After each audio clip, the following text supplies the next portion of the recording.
किया है, उसके पीछे का प्रमुख उद्देश्य ये है कि ये अंग्रेजों के ज़माने की जो व्यवस्थाएं चली आ रही हैं, इन सभी व्यवस्थाओं को बदल दिया जाए। और हम मानते हैं सच्ची आज़ादी और पूर्ण आज़ादी तभी आएगी जब अंग्रेजों की व्यवस्थाएं और अंग्रेजों के कानून बदल जाएंगे इस देश में। याद आ गया तो एक कानून का जिक्र करता हूं। अंग्रेजों की सरकार ने एक कानून बनाया इस देश में, आपको मालूम है उसका नाम है मोटर व्हीकल एक्ट, है ना, अंग्रेजों के समय का ये कानून। अब मोटर उस जमाने में अंग्रेजों के पास हुआ करती थी, हिंदुस्तानियों के पास तो मोटर होती नहीं थी।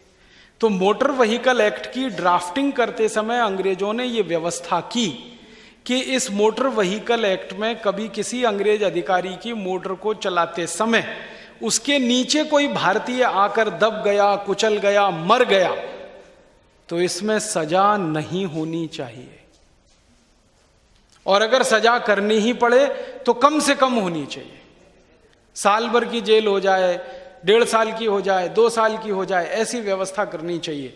उसको जो है मर्डर नहीं माना जाना चाहिए, क्योंकि मर्डर में तो चले जाएंगे आप 302 में, वहां तो हो जाएगी फांसी या तो हो जाएगी आजीवन कारावास।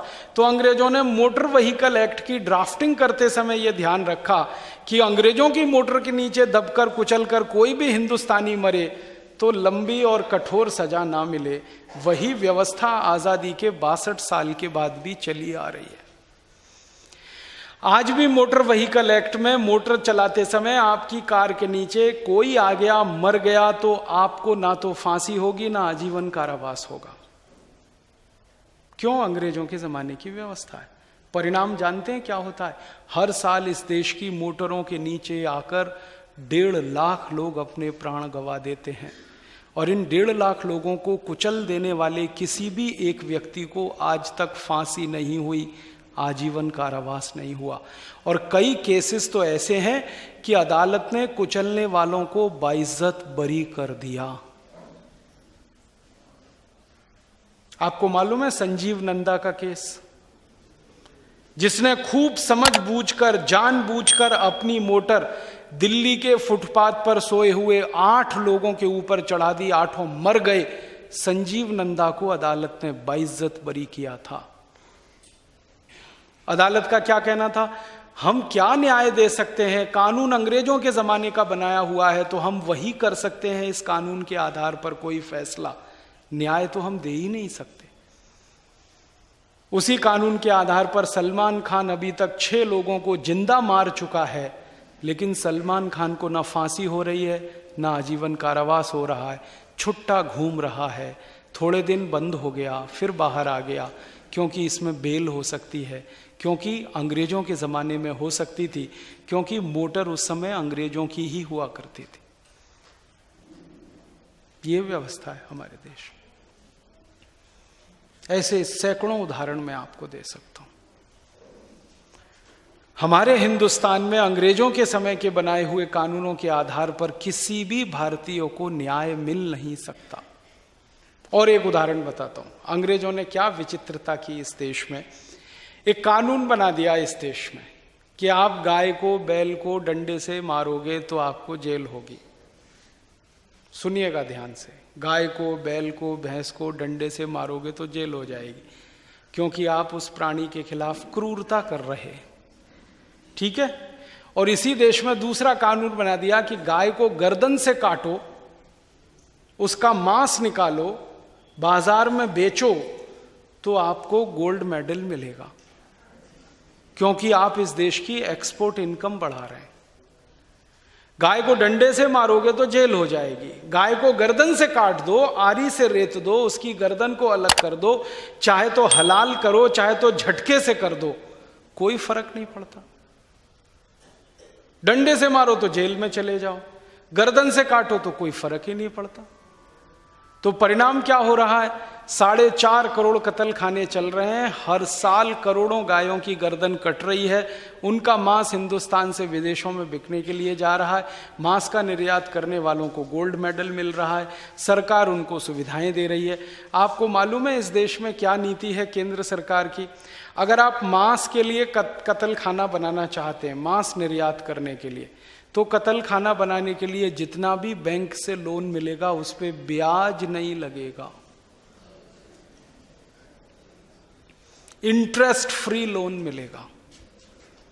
मीट एक्सपोर्ट करने के लिए कत्ल खाना बनाएं तो, लेकिन गाय पालन करने के लिए, दूध का व्यवसाय करने के लिए आप गाय खरीदना चाहें तो कोई बैंक आपको कर्ज नहीं देगा। दे दे तो मैं जो आपको हारने को तैयार हूं। मैं गाय का दूध बेचना चाहता हूं, दूध का व्यवसाय करना चाहता हूं, बैंक के सामने कर्ज मांगने जाऊं तो बैंक कहेगा देशी गाय पालोगे तो कर्ज नहीं मिलेगा, विदेशी पालो। लेकिन उसी गाय को काटने के लिए, न्याय माने कत्ल करने के लिए, मांस निर्यात करने के लिए कारखाना बनाऊं, करोड़ों रुपए का बैंक मुझे कर्ज दे सकती है बिना किसी इंटरेस्ट के, और उसके बाद कर्ज को भी सरकार माफ कर सकती है सब्सिडी के रूप में। ऐसे कानून हैं इस देश में, और इन कानूनों के चलते आप कहें न्याय मिल जाए इस देश में, कैसे मिलेगा? न्याय तो कुछ अलग चीज है, कानून का फैसला दूसरी अलग चीज है। हमारे देश में कानून बना हुआ है, चल रहा है कि बच्चे को जन्म लेने से पहले मार डालो तो गर्भपात है, जन्म लेने के बाद मारोगे तो हत्या है, जन्म के बाद मारोगे तो 302 का केस बनेगा और फांसी हो जाएगी, आजीवन कारावास हो जाएगा। जन्म के पहले मारोगे तो कोई खास बात नहीं है, वो आपका मेडिकल प्रोफेशन है। तो इसका परिणाम जानते हैं क्या है? हर साल 1 करोड़ कन्या भ्रूणों की हत्या इस देश के डॉक्टर कर डालते हैं, आने नहीं देते उनको जीवन में, क्योंकि कानून ऐसा है। ऐसे 1 नहीं 2 नहीं 34,735 कानून हैं, सबके सब अंग्रेजों के जमाने के हैं, वैसे के वैसे ही चल रहे हैं। इसलिए हम मानते हैं, भारत स्वाभिमान के लोग मानते हैं कि आजादी अधूरी है, अभी पूरी नहीं हुई है।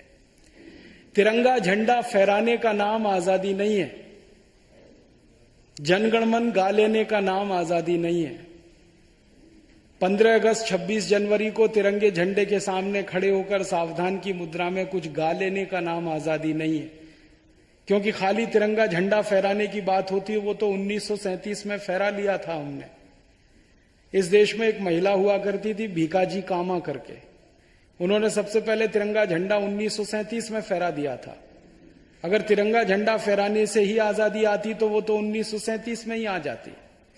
आजादी तो नाम है स्वतंत्र व्यवस्था का, जिसमें आप गुलामी की एक एक इकाई को, एक एक निशानी को उखाड़ फेंकते हैं, उन सब चीजों को अपने समाज से हटाते हैं जिनके कारण गुलामी आई थी। वो तो हम नहीं कर पाए हैं, इसलिए हम मानते हैं आजादी अधूरी है। इस अधूरी आजादी को पूरा करना है, इसको संपूर्ण आजादी में बदलना है, स्वतंत्रता में बदलना है, स्वराज्य में बदलना है। इसके लिए भारत स्वाभिमान का अभियान हमने शुरू किया है। और हमारा